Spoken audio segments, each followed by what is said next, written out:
Hello, I'm Daniel Rosny, and once again, thank you for joining me in my quest to find out more about the monarchs of the world who reign over more than 40 countries, who happen to all be men. I've long been fascinated by those born into power and the different systems each country that continues with a monarchy has chosen to adopt. In 2025, we're seeing some have their responsibilities and duties reduced, while others are trying to increase their authority on society. Each week, I'll be trying to find out who these mainly kings are viewed and the roles they have. The king! The king? The king? The king. What do I think of the king? Our king. We'll come to look at the sultans, the emirs, and the emperor in the coming weeks. But on this episode, we're completing Scandinavia. We've so far looked at Denmark and Sweden in the series. They're available in the feed if you've not heard them yet. But this edition is all about King Harald V of Norway.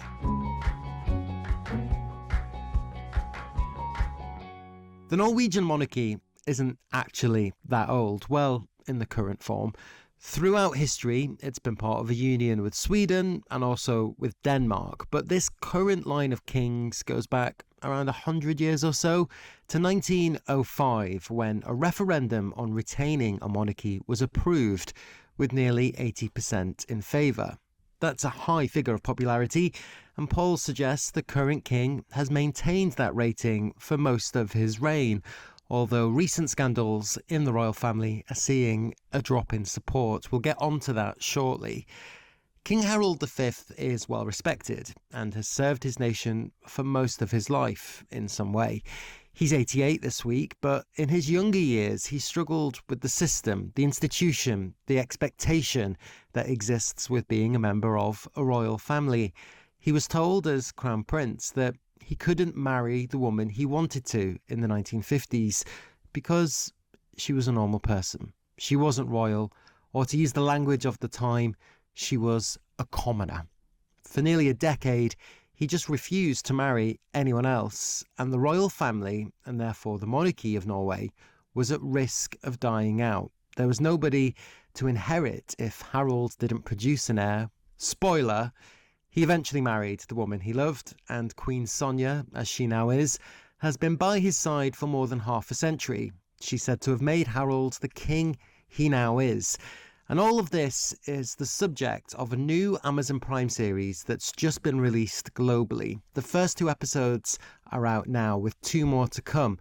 And it's an interpretation of what happened then and who Harald is. It's called Harald and Sonja, or The Commoner, depending on where you are in the world. Sindre Strand Offerdal is the actor playing him and can tell us more about what we will learn when we watch the series.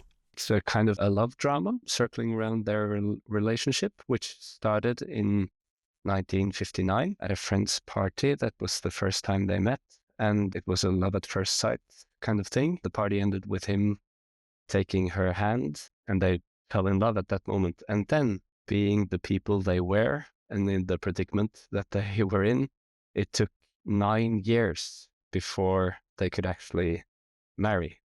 And they faced a great deal of troubles in their way towards the altar, involving both society as a whole and the Norwegian government, challenging the constitution, and of course within the monarchy as an institution. That's because Sonja wasn't of royal blood. She wasn't part of the aristocracy. Correct, yeah. And the king at the time, Harald's dad, wouldn't give permission for her to be part of the royal family. Did you know much about this story before you read the script? I personally did not. I had read it was a challenging thing, but not to that extent, or that it took this much time, or that the government was involved. So there are other elements of other monarchies in this. In the trailer, I can see a clip of Queen Elizabeth II reading a newspaper, finding out that you're dating Sonja. Yeah. And the whole series starts off with Olav, Harald's father, being knighted into the Order of the Garter by Elizabeth, which kind of sets the tone for the whole drama unfolding. You get the feeling of the grand royal drama being a prince or a princess because we also have like Queen Frederica and the Greek house. She's trying to pair up Harald with Irene and Sophia of Greece and the Swedish princesses, and you have the kind of the grand scheme of the matchmaking, the royal matchmaking, which is a very cute and scary part of life. You're an heir to the throne, being on the lookout for who you want to share the throne with. Are there bits in it that you weren't part of filming that you didn't know were happening that you've now seen? Yeah, quite a lot. Obviously, the whole government process, which that's one of the things that I think was so challenging for Harald and Sonja in this, is that they had no idea what was going on around them. There was this massive like governmental process with consulting Olav in his choice. And all of this was happening without Harald or Sonja being aware of the discussion. This has been billed as kind of Norway's answer to The Crown, which was about the British royal family, and on Netflix. Yeah. Have you watched that? Did you get inspiration from it? Our creator of the series, Vibeke Itza, she's been honest about having seen The Crown and being greatly inspired by it. Me and Gina, who is playing Sonja, we haven't seen The Crown. And like any of these dramas, there are similar ones in the Netherlands. There's one, I believe, in production right now in Sweden. Everybody always wants to know what the royal household thinks of the drama that is happening. Normally, they just stay completely silent on it. Have you had any indication if anybody from the palace has had any influence in the production, or are they going to watch it? No, sadly, no. I really wish that I could say something, but it's been silent. He's a very funny guy. So when he was asked by journalists his comment about this being made a series, his only reaction was, "Oh no, we know how it goes, so whoopsie." I don't know how you would be able to resist not watching a series that is made about your life. No, I agree. I really hope they see it, and I hope, of course, it would be an honor, and it would be really cool to hear what they think. I believe that we've done them justice. That it's a charming and beautiful series, which pays them a great deal of respect, and the goal is also to show that their love didn't come easy, and they're very patient and strong people who stood against all this pressure to fight for their love. It's a beautiful thing. And Harald is one of the most recognizable faces in Norway. He is Europe's oldest monarch currently. Does this change how people react to you when they see you in the supermarket, when they see you in a bar, when they see you in a cafe? That's a funny question. There was one guy when this casting first was released, or that I had the role. I was walking through a park and a man stopped and bowed at me, and I was like, okay, yes, I'm in this position. But then I saw he was doing that to everyone, so I think he was just a guy who bowed to everyone. Sort of a troubled area in Oslo as well. But it's clear that you felt a responsibility to the role. Absolutely, yeah. It's no joke to portray, well, our head of state, our monarch, is a very respected, very loved figure in the Norwegian society. So, and he's alive. Very, very few have a negative image of him. So I felt a great deal of responsibility and honor in getting the opportunity to portray him. I hope we have done it with respect and love. Is there anything you learn about Harald other than this 9-year courtship where he was prevented from marrying his now wife that you didn't know as a Norwegian? At the start of my preparation for the role, I went back and read a lot of biographies and watched a lot of old clips. I mean, we've always known he was a great sailor, but he has 3 participations in the Olympics as a sailor and won the Norwegian championships a number of times. But he was an athlete very early in his life, because he was obviously very young when the Second World War broke out as well. And he traveled to America and was given a very, very close introduction to the sea and the waters. So he was a great swimmer and a great diver and very competent in cold waters. It's a small detail, but that kind of correlates to how his relationship with the sea has been in his sailing career, and how they spend their vacations. And it kind of cemented in me as a close relationship with the water. And do you have to find something like that as an actor when you're portraying a real person who is still alive? Definitely a very important thing to do, to find something that resonates within me, because to no extent can I relate to being a crown prince, not being able to marry the one that I want to marry, or just having to represent my country in that kind of way. So finding these small keys which are more into the personal foundation have been very important.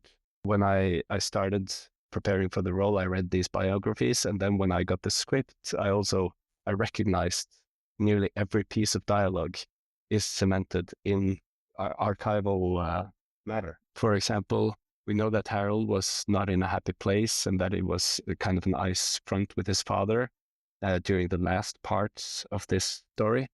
And we know what he was gifted at his 30th birthday. So this has been written into a scene where he receives these gifts, which are the actual gifts that he received. And it's just layered on top of what is going on in his relationship with Olav and with Sonja. First off, it was very healthy that Sonja came in.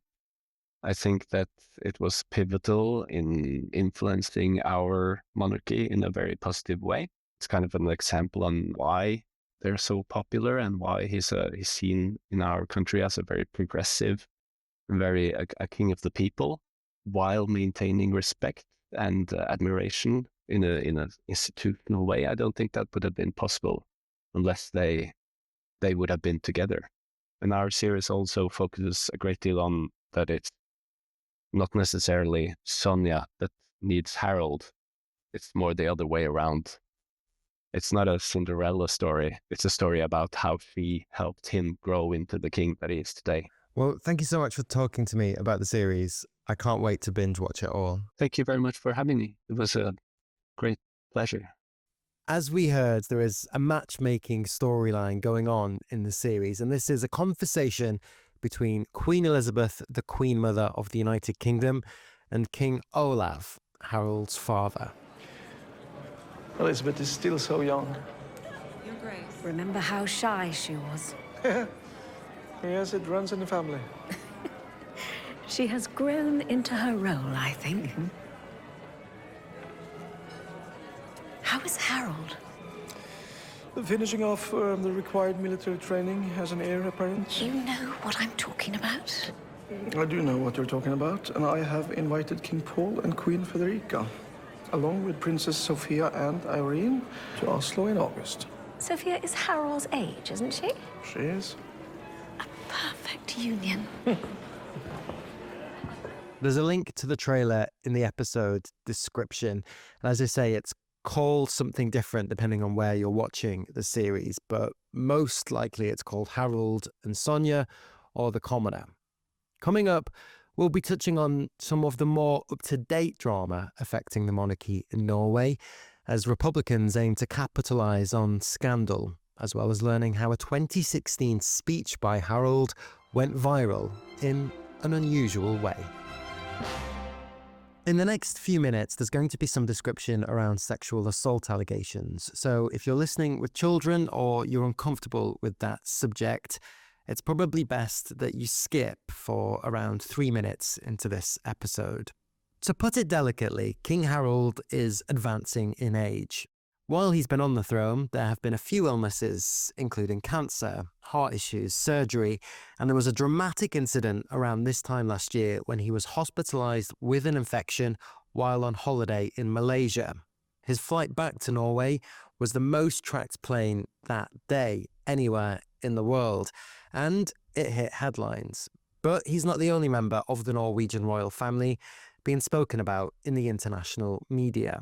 His daughter, Princess Märtha Louise, who claims to be a clairvoyant, married for the second time last summer.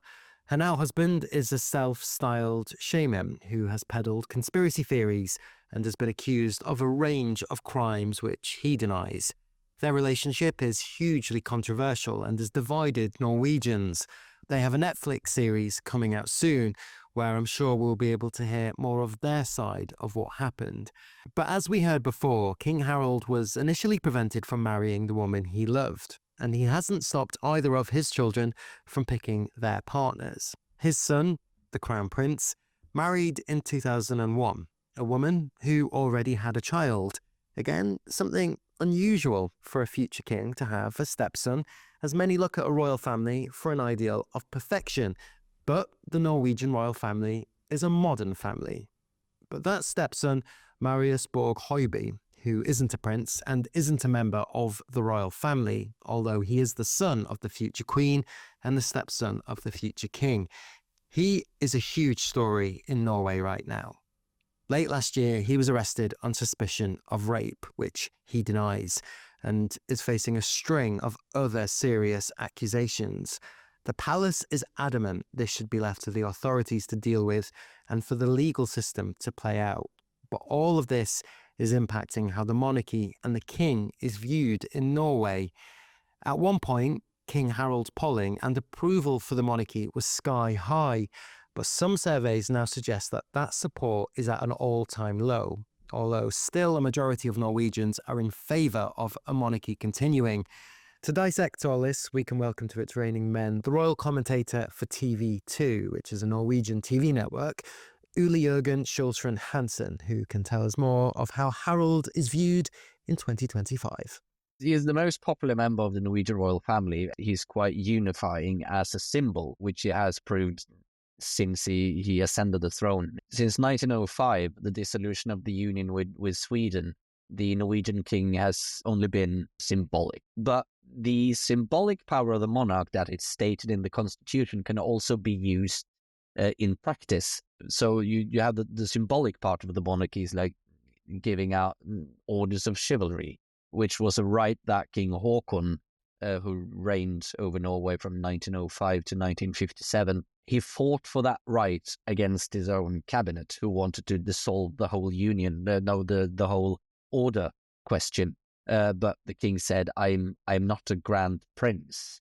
I'm a king, and a king will have to give out orders. It's a part of the diplomatic language. The word king is mentioned in the Norwegian constitution a lot. Which in 1814, on the 17th of May, was quite the monarchical friendly constitution. The monarch had a lot of power. He was the executive power. But after Sweden invaded us after Napoleon's fall, and we, according to a treaty at the end of the war between Denmark and Sweden, became a part of Sweden, whole lot of the constitution was changed because we weren't interested in giving that kind of power to a Swedish Norwegian monarch, only to a Norwegian one.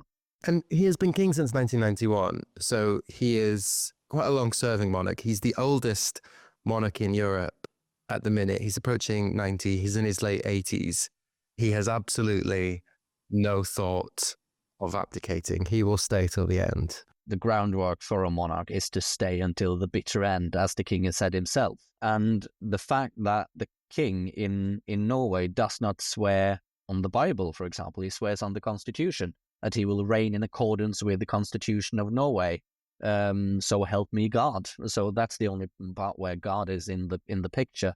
It's something beautiful in the sentence, the king is dead, long live the king, which is the continuation symbolism, which is what the monarchy shall be.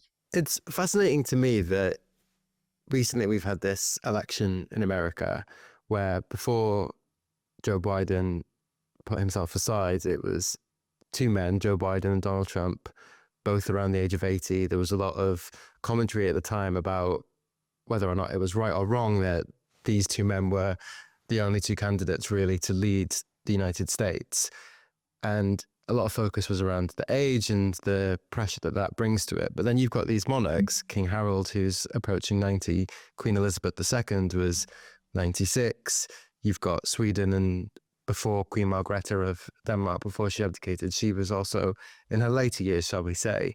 Why is it when it comes to monarchy, is it okay for these heads of state just to keep going and going and going? Well, it's only a symbolic power. The king has no executive way of doing anything. regarding his role in Norwegian society. But in monarchies, you have the ability to just look at the age as a sign of wisdom. It's an old Norwegian expression that to age demands honor. You need to be honorable to be able to age, and that's in a way how one perceives the monarchs. With Queen Elizabeth II, too, her age was almost the defining thing about her persona. And the same thing is with King Harald, that he is a representative of an old past, but also representative of the future, as he married a commoner in 1968, which was a huge thing back then. But the Constitution of Norway in 1814 binded the monarchy to the state.